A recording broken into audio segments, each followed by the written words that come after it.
According to the CDC, 130 Americans die every day from opioid overdoses.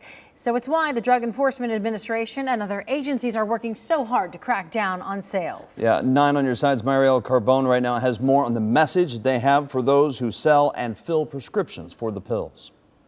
Well, the Miami Lucan indictments, it's only the second time in the history of this country that top officials are heading to federal court in connection to the opioid epidemic.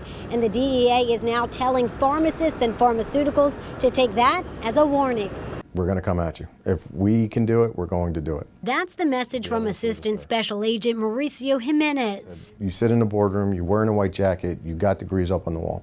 Does not matter to us. He works for the Federal Drug Enforcement Administration and says they're cracking down on wholesalers and pharmacies that are adding to the opioid epidemic, like Springboro company Miami Lucan, which is accused of selling millions of pills to small rural communities. That should be shocking to everybody. Jimenez says investigations can take years. Some red flags the DEA looks for: population ratios, the size of the companies, are they receiving cash payments? I don't know a pharmacist that hasn't said, no, I cannot fill this prescription. But pharmacist Mimi Hart says decisions to fill a prescription aren't always so cut and dry.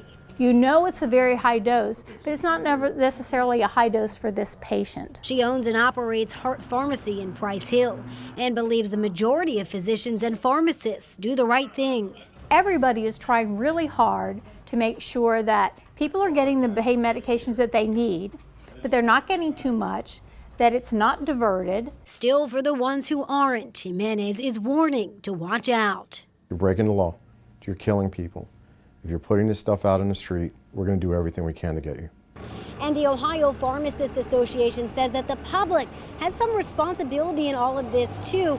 They tell me that there are two ways the public can help out. One is not demanding narcotics if you think you need them, but also if you are taking opioids and you don't finish all of them when you're done, get rid of the pills. Don't leave them in the house for someone else to get their hands on.